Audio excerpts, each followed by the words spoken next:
নমস্কার। আজকে আমরা একটি বাংলা কর্মপত্র নিয়ে উপস্থিত হয়েছি। চলুন শুরু করা যাক।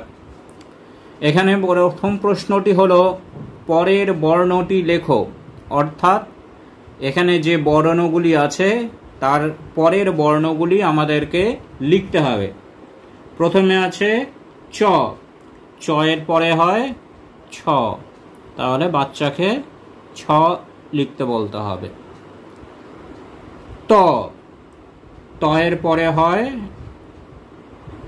থ। প, প এর পরে হয়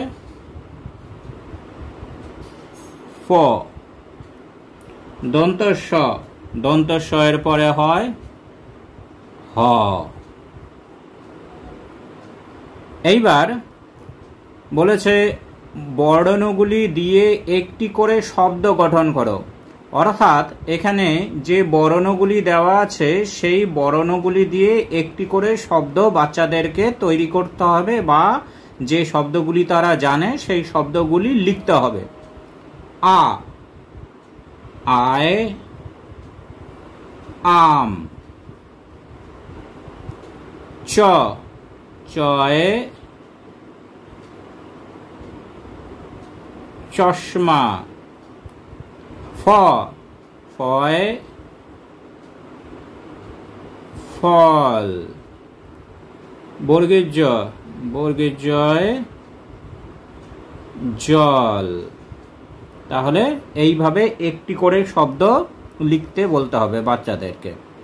এইবার তারপরে আছে 3 নম্বরে ছবি দেখে সঠিক শব্দগুলি লেখো, অর্থাৎ এখানে আমরা দেখতে পাচ্ছি কয়েকটি ছবি আছে, তো সেই ছবিগুলি কোন জিনিসের বা ছবিগুলির নাম কি সেইগুলি বাচ্চাদেরকে লিখতে বলতে হবে। এটি যেমন একটি পাখির ছবি, তাহলে পাশে লিখতে হবে পাখি। এটি পাতার ছবি, পাশে লিখতে হবে পাতা। এটি টবের ছবি, পাশে লিখে দিতে হবে টব। এইবার 4 নম্বরে আছে সঠিক শব্দটি ফাঁকা জায়গায় লেখো, অর্থাৎ এখানে আমাদের চারিপাশে বা আমাদের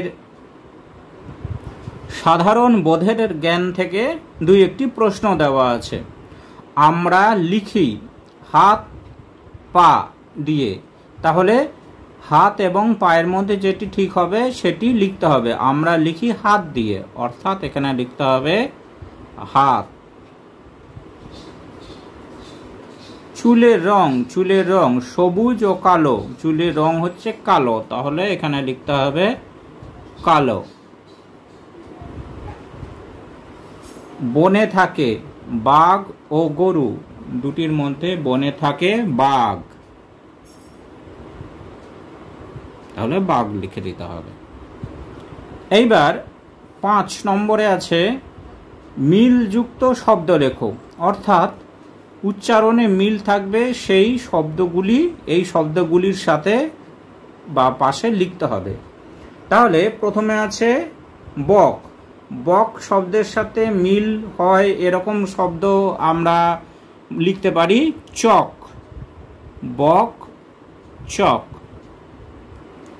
ফল, ফলের সাথে মিল হতে পারে এরকম শব্দ লিখতে পারি জল, ফল জল।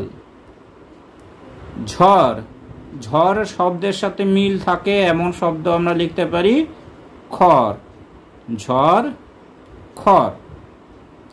এইবার 6 নম্বরে বলেছে, 6 নম্বরে এখানে বলেছে আকার যোগ করে 2টি শব্দ লেখো, অর্থাৎ আকার আছে এই রকম 2টি শব্দ আমাদেরকে লিখতে হবে। তো আকার আছে এই রকম 2টি শব্দ আমরা লিখতে পারি, প্রথমে বাবা, আর লিখতে পারি কাকা। এছাড়াও আরো অনেক শব্দ আছে, বাচ্চারা সেই সব শব্দগুলোর মধ্য থেকেও 2টি শব্দ লিখতে পারে। বাবা কাকা দুটি হচ্ছে আকারযোগ্য 2টি শব্দ। এরপরে আছে পরপর বর্ণগুলি লেখো। এখানে যে পরপর বর্ণগুলি লেখো দুটি প্রশ্ন আছে। প্রথমে আছে ধ, দ, থ, ত। তাহলে এই চারটি বর্ণের মধ্যে এক নম্বরে যে চারটি বর্ণ আছে সেই চারটি বর্ণের মধ্যে প্রথমে আসে ত, তারপরে আসে থ, তারপরে আসে দ, তারপরে আসে ধ। এইভাবে পরপর বাচ্চাদেরকে লিখতে বলতে হবে। তারপরে 2 নম্বরে 7-এর 2-এ এখানে আছে দন্তস্ব, তালবস্য, মূর্ধন্যস্ব, হ। তাহলে এই যে চারটি বর্ণ আছে এর মধ্যে প্রথমে আসে তালবস্য, তারপর মূর্ধন্যস্ব, তারপর দন্তস্ব, আর তারপরে শেষে হ। এইবার শেষ প্রশ্নটি বলেছে সাজিয়ে সঠিক শব্দ তৈরি করো। এখানে কিছু বর্ণ দেওয়া আছে, এলোমেলো করে শব্দটা ঠিক করে সাজিয়ে, বর্ণগুলি সাজিয়ে শব্দটা তৈরি করতে হবে। তাহলে প্রথমে আছে ট এবং হস্যু। তাহলে এই দুটো বর্ণ সাজিয়ে আমরা পাবো হচ্ছে উট, উ হস্যৌ ট, উট। তারপর আছে ময়াকার চ, তালবস্য। 3টে বর্ণ আছে, 3টে বর্ণকে আমি যদি সাজাই তাহলে আমি পাবো চ, তালবস্য, ময়াকার, চশমা। তাহলে এই রকমভাবে বাচ্চাদেরকে বাংলা প্রশ্ন অভ্যেস করানো যেতে পারে। নমস্কার।